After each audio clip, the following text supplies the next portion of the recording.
নমস্কাৰ বন্ধু বান্ধৱীসকল, মই ধনদেৱ গোস্বামী পুনৰ আপোনালোকৰ ওচৰলৈ আহিছোঁ, আপোনালোকৰ বহুমূলীয়া মৰম চেনেহবোৰ বিচাৰি। মই বৰ্তমান বটদ্ৰৱাৰ পুৰণা বাছ আস্থানত উপস্থিত আছোঁ। এইটো এটা তিনিআলি। এই তিনিআলিটোৰ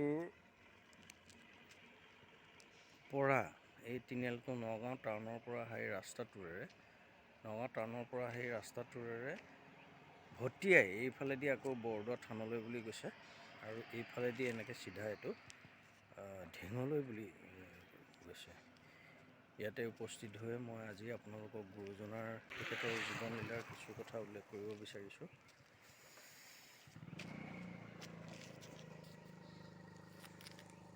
আপোনালোকৰ বহুমূলীয়া সময়বোৰ উলিয়াই তাৰ মাজেৰে কিছু সময় মোক দিব বুলি মই আশা ৰাখিছোঁ। শংকৰৰ পিতৃ কুসুম্বৰ ভূঞাৰ বৈকুণ্ঠ প্ৰয়াণৰ সময়ত দিলা ৰাজ্যভাৰ সবে আপোনাৰ খুৰা দুয়োকো মাতি পাছে। আনি শংকৰক পুত্ৰ বনগয়াক মাতৃকো দিলোঁ জানিবা। যাওঁ পৰলোক দিলোঁ তোমাশাক সবাকো খুৰা পালিবা। কৰি হুম কান্দয় কুসুম পুত্ৰ দুয়োৰো ধৰি গ'লে। দেখি বুঢ়িয়াই কান্দে গেৰিয়াই কান্দয় বন্ধুসকলে। বুঢ়া খাৱে ৰাৱে কানে নানা ভাৱে। কানে বন গয়া মাতৃ হলাই উধে চাই কান্দে গেৰিয়াই কান্দে আনো ভাই ভাতৃ। বিনাই বিনাই কানে বুঢ়িয়াই বাপু মোৰ কৈক্য জাহা। আংকুৱালি তুলি কৈক্য জাহা বুলি মোক কিক নামাত আহা। লয়া শংকৰক নাতি বনগয়াক দুয়োকো ধৰি গ'লে বান্ধি। মাথাক মাটিত আফালি তাঠাত গিৰি পাৰে কান্দি কান্দি। চকুত মুদিয়া নিশ্বাস তেজীয়া কুসুমে কৰিয়া শোক। চাৰিলন্ত পাণ গইলা নিজ স্থান এৰিয়া মনুষ্য লোক। শংকৰৰ পিতৃ কুসুম্বৰ ভূঞাৰ বৈকুণ্ঠ প্ৰয়াণৰ সময়ত কুসুম্বৰে খুৰাক জয়ন্ত আৰু মাধৱক মাতি আনি ৰাজ্যভাৰ তেওঁলোকৰ মাতৃ বুঢ়ীয়াই খেৰসুতিক পুত্ৰ শংকৰ আৰু বনগয়াক গতালে। মোৰ সময় সমাগত, এতিয়া মই পৰলোকলৈ গমন কৰাৰ সময়। সেয়ে এওঁলোকক তোমালোক দুয়োজনক গতালোঁ। দুয়োজন হ'ল খুৰাক জয়ন্ত আৰু মাধৱ। এওঁলোকক চাবা। কথাখিনি কৈ কুসুম্বৰে দুই পুত্ৰ শংকৰ আৰু বনগয়াক বুকুত বান্ধি কান্দিবলৈ ধৰিলে। এনে কাণ্ড দেখি থকাসকলে আৰু বুঢ়ীয়ে চিঞৰি চিঞৰি কান্দিবলৈ ধৰিলে। বনগয়াৰ মাক আৰু খুৰাকেও ইনাই বিনাই কান্দিবলৈ ধৰিলে। হলায়ুধকে ধৰি বংশৰ ভাই ককাইবোৰে কান্দিবলৈ ধৰিলে। কলৈ যোৱা মোৰ বাপু বুলি বুঢ়ীয়াই ইনাই বিনাই কান্দিছে। পুত্ৰ স্নেহা মাতৃ খেৰসুতিয়ে আঁকোৱালি ধৰি কলৈ যোৱা মোক কিয় নোকোৱা কিয় নমতা হলা বুলি মাথা মাটিত উফলিয়াই গগন ফালি কান্দিবলৈ ধৰিলে। নাতিনীয়েক শংকৰ আৰু বনগয়াৰ পিনে চাই সান্তনা লভিবলৈ যত্ন কৰি দুয়োকো আঁকোৱালি ধৰি কান্দিবলৈ ধৰিলে। চকু মুদি শ্বাস প্ৰশ্বাস স্তব্ধ হৈ ৰ'ল। কুসুমে শেষ নিশ্বাস ত্যাগ কৰিলে। এনেদৰে প্ৰাণত্যাগ কৰি ইহ সংসাৰৰ পৰা পৰলোকলৈ গমন কৰিলে। গুৰু বাক্য শুনি খুৰাকহঁতক মানি চলিবলৈ উপদেশ দি চিৰ বিদায় মাগিছিল কুসুম্বৰ ভূঞাই। এনেধৰণেৰে ষষ্ঠ আৰু সপ্তম বছৰ নানান লীলা খেলা কৰিয়েই শংকৰে কটালে। অষ্টম বছৰ বয়সৰ কথা শুনা সাধু সবে কাণ কৰা আবে। অষ্টম বৰিশ কওঁ কৃতকৃত্য ভৈল পিতৃ শ্ৰাদ্ধ কৰিল শংকৰ হৰিষে আছে। শুনা আতপৰে কথা অনন্তৰে মল্ল এক আইলাপ আছে। শংকৰৰ আগে মল্ল মহাভাগে প্ৰৱেশ ভৈলক আহি। শংকৰেও তাক বুলিলন্ত বাক, মধুৰ বচনে হাঁহি। শ্ৰম কৰোঁ মই চাহি থাক তই, দেখো আজি মোৰ নিশ্চয়। শুনি হেন বাণী মল্লে মনে মানি, মাৰিল তম্ভত যায়। চৌৰা গৃহখান কৰে কণ কণ, ভাগি গৈ তম্ভ গোট। হাঁহে খলখলি মল্ল মহাবলী, মাৰিয়া মুঠিৰ চুট। শংকৰে দেখিয়া তেখনে উঠিয়া, বান্ধিয়া বস্ত্ৰ কটিত। তেন্তেলীৰ গছ এক আছে তাত, মাৰিলা মুঠি গুৰিত। পায়া বৰ চুট ভাগি বৃক্ষ গোট, পৰি গৈল গিৰি খাই। সবেও দৰিল মেদিনী কপিল, তধা দিয়া আছে চাই। দেখিয়া মল্লৰ গাৱ থৰ থৰ, লাগি গৈল আতিশয়। মনত বোলয় কিনো বজ্ৰময়, বালক ইটো নহয়। বোলয় শংকৰে শুন মল্ল আবে, শ্ৰম শিকাও কিছু মোক। দিবো টংকা বস্ত্ৰ, শিকাও তই মাত্ৰ, বুলিলো নিশ্চয় তোক। হেন বাণী শুনি মল্লে মনে গুণি, অৱনত ভাৱ হৈ। কীৰ্তনাঞ্জলি কৰি চৰণত ধৰি, প্ৰণামিলা শিৰে চুই। শংকৰক চাই বোলে ভৈল চাই, যত মোৰ দম্ভ দৰ্প। তোমাৰ আগত ভাগিল মহন্ত, ভৈলো যেন ধুন্দা সৰ্প। এহি বুলি তুলি চৰণত ধূলি, পুনৰপি মাথে লৈলা। ভূঞা ৰংগমন কৰিয়া গমন, আপোনাৰ গৃহে গৈলা। পিতাকৰ শ্ৰাদ্ধ কৰ্মবোৰ সম্পূৰ্ণ কৰি, বিষাদ মনেৰে চিন্তান্বিত হৈ দিনবোৰ পাৰ কৰিছিল শংকৰে।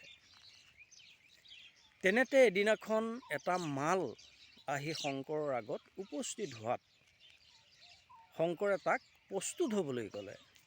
শংকৰৰ কথাত সি তাৰ বাহুবল দেখুৱাবলৈ চৌৰা ঘৰৰ খুটা এটাত প্ৰহাৰ কৰি খুটাটো ভাঙি পেলালে। খুটাটো ভাঙি খিলখিলা হাঁহিবলৈ ধৰিলে। তাকে দেখি শংকৰে উঠি আহি কঁকালত টঙালি বান্ধি, ওচৰতে থকা এডাল তেতেলী গছৰ গুৰিত মুঠি মাৰি ধৰাত শংকৰৰ মুঠিত গছজোপা ভাগি মাটিত পৰি গ'ল। গছজোপা প্ৰচণ্ড শব্দ কৰি ভাগি পৰাত মেদিনী কঁপি উঠিছিল। এই কাণ্ড দেখি ভয়ত সকলোৱে তধা লাগি চাই ৰৈছিল। তাকে দেখি মল্লৰ গা মূৰ থৰ থৰকৈ কঁপিবলৈ ধৰিলে। সি উপলব্ধি কৰিলে এনে বজ্ৰসম প্ৰহাৰ এটা বালকে কেতিয়াও কৰিব নোৱাৰে।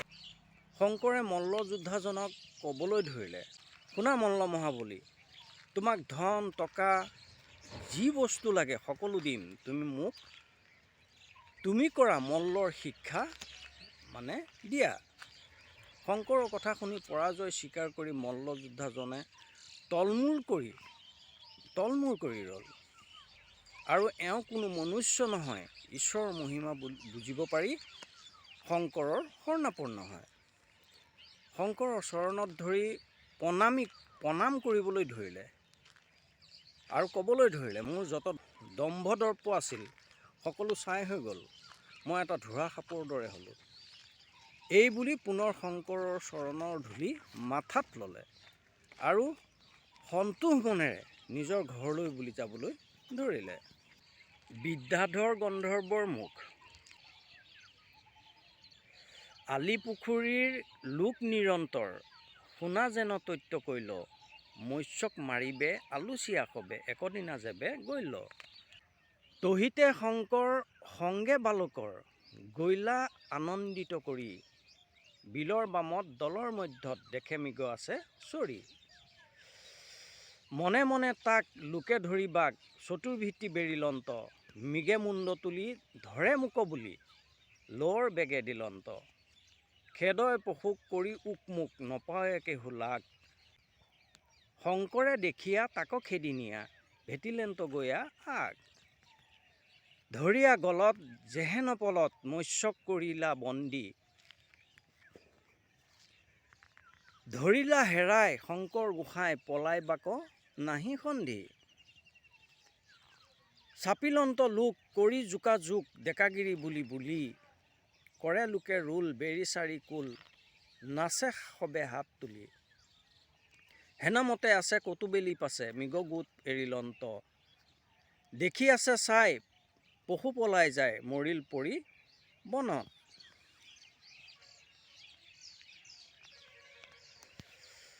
পুনু পুষ্ট ভৈলা উঠিলৰ দিলা সবেও চাহিয়া আছে শংকৰে বুলন্ত খেদি নাযায় বন্ত আৰু আকৌ পাইব পাছে আলি পুখুৰীৰ লোকসকলে আলোচনাৰ মাধ্যমেৰে মাছ ধৰিবৰ কাৰণে এদিন বিলৰ পাৰলৈ গ'ল বালকসকলৰ লগত তালৈ শংকৰো গ'ল বিলৰ পাৰত এটা মৃগ পহু চৰি আছিল তাক ধৰিবৰ কাৰণে মনে মনে সকলোৱে চাৰিওফালৰ পৰা বেৰি ধৰিলে মৃগটোৱে গম পাই লৰ দিলে খেদা খেদি কৰি কোনেও ধৰিব নোৱাৰিলে শংকৰে দেখি অকলে খেদি গৈ আগভেটি ধৰি যেনেধৰণে পলত মাছ ধৰে তেনেধৰণে পহুটো বেৰি গলত ধৰি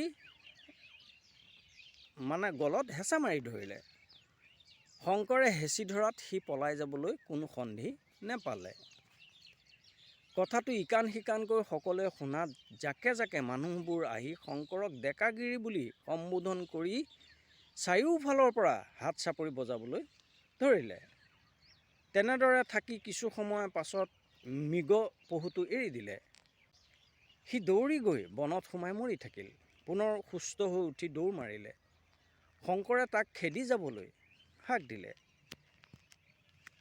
কাৰণ তেওঁ জানিছিল যে এই মৃগ পহুটো তেওঁৰ হাততেই মৰণ আছে সেয়ে তেওঁ সকলোকে কৈছিল যে পিছত আকৌ লগ পোৱা যাব তাক গতিকে তোমালোকে তাক খেদি নাযাবা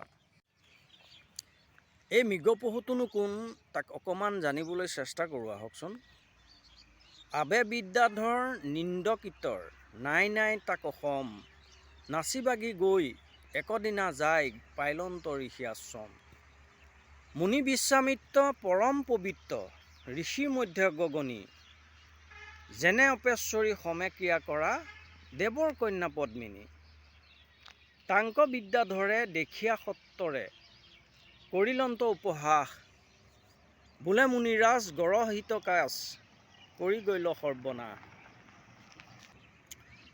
ভূঞা মহামুনি একোকে নুশুনি সাঞ্চিলোহু ঘোৰ পাপ ঋষি হুয়া কৰা পৰ দ্বাৰা হুৰা দেখিলো বাপ মাতিলা বিস্তৰ কৰি লঘুতৰ বিগুটি কৰিয়া হাঁহি ঋষি বোলে বাণী পাপিষ্ট নজানি মোক নিন্দতই আহি সোণ মন্দমতী গৈল অধুগতি অসুৰ স্বভাৱ ধৰি নিন্দিলিহি মোক শাপ দিলো তোক নিজ যৌনি পাই বিমৰি জন্ম অসুৰত কংসৰ সভাত হস্তিয়াৰ হৈ বিতয় সোণ উৰে দুষ্ট নামত অসুস্থ বুলিলো তোহোক মই মাৰিবেক তোক যাবি স্বৰ্গলোক কৃষ্ণৰ হাতত পৰি সেহি কৃষ্ণ আৰ চিন্তিবাক মাৰ শংকৰ স্বৰূপ ধৰি বধিবে দুনাই পশু হৈ বিজায় বুলিলো নিশ্চয় বাণী সেহি ঋষি বাক্য লাগে কৰিবাক শংকৰে মনত জানি ঋষিশ্ৰেষ্ঠ বিশ্বামিত্ৰই দেৱতাৰ কন্যা পদ্মিনী আৰু অন্য অপেশ্বৰীসকলৰ সৈতে ক্ৰিয়া কৰি আছিল সেই সময়তে বিদ্যাধৰ গন্ধৰ্ব নাচি বাগি গৈ ঋষিৰ আশ্ৰম পায়গৈ আশ্ৰম পাই তেওঁলোকক দেখি বিদ্যাধৰে উপহাস কৰিবলৈ ধৰিলে বোলে মুনিৰাজ গৰ্হিত কাম কৰি আপুনি সৰ্বনাশ হ'ল মহামুনি হৈ মুনিশ্ৰেষ্ঠ হৈ একো নেমানি ঘোৰ পাপ গোটাই ল'লে এনেদৰে বিভিন্ন অশ্লীল মন্তব্যৰে উপহাস কৰিবলৈ ধৰিলে ঋষি বিদ্যাধৰৰ আচৰণত খং উঠিছিল সেয়ে তাক কৈছিল ঐ পাপিষ্ট তই নাজানি নুশুনি মোক নিন্দা কৰিছ শুন মন্দমতী তোৰ এই অসুৰ স্বভাৱে তোক অধোগতি কৰিলে যিহেতু তই মোক নানান অকথ্য ভাষাৰে নিন্দা কৰিলিয়ে গতিকে তোক মই শাপ দিলোঁ নিজ কুলত জন্ম ল'বলৈ সেইমতেই পৰজন্মত কংসৰ সভাত হাতীয়াৰী হাতীয়াৰ হৈ থাকোঁতে কৃষ্ণৰ হাতত মৰি স্বৰ্গত স্থান পাবি। আৰু সেই কৃষ্ণই শংকৰ ৰূপ ধৰাত পাছৰ জন্মত মৃগ হৈ শংকৰৰ হাতত মৃত্যু হৈ সাপৰ পৰা মুক্তি পাবি। এই কথাফাকি শিৱপুৰাণতো উল্লেখ আছে। এনেধৰণেৰে কৃষ্ণৰ মানে গোটেই পৰজন্মৰ শংকৰ গাত দেখুৱাইছে। শংকৰ কৃষ্ণ অৱতাৰ বুলি উল্লেখ কৰিছে। আৰু শাস্ত্ৰপুথিসমূহৰ যিহেতু সকলোৱে মানি আহিছে, শাস্ত্ৰপুথিসমূহেই শ্ৰেষ্ঠ বুলি কোৱা হৈছে, সেয়ে সেই শাস্ত্ৰপুথিসমূহৰ বাক্যবোৰে আমি উল্লেখ কৰিছোঁ। এনেধৰণে গুৰুজনাৰ শংকৰদেৱৰ নানান লীলা কৰি গৈছে। সেইসমূহ ক্ৰমান্বয়ে এনেধৰণে মই ব্যাখ্যা কৰি যাম, এনেধৰণে আপোনালোকক জনাই যাম। মাথো মানুহৰ এটা মানে চিন্তাশীল মন, দূৰদৰ্শী মন আৰু মানে জীয়াই থকাৰ এটা যি আশা, যি অৱলম্বন, এই অৱলম্বনটো কেতিয়াও মানুহৰ শেষ নহয়। কেতিয়াও মানুহ অবিশ্বাসী হ'ব নোৱাৰে, কেতিয়াও মানুহে ভগৱানক নমনাকৈ থাকিব নোৱাৰে। সেয়ে এই সকলোবোৰ পৰম্পৰাগতভাৱে চলি আহিছে। আগৰ পৰাই মানুহে সকলোৱে সকলোকে মানি আহিছে। আগৰ পৰাই ভগৱান, গড, যীশুখ্ৰীষ্ট বা এই সকলোবোৰ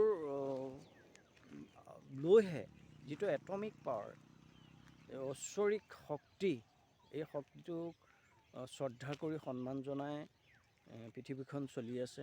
পৃথিৱীখনৰ প্ৰত্যেকটো জীৱ জন্তু বা মানুহকে ধৰি প্ৰত্যেকটো জীৱ জন্তু চলি আহিছে। সেয়ে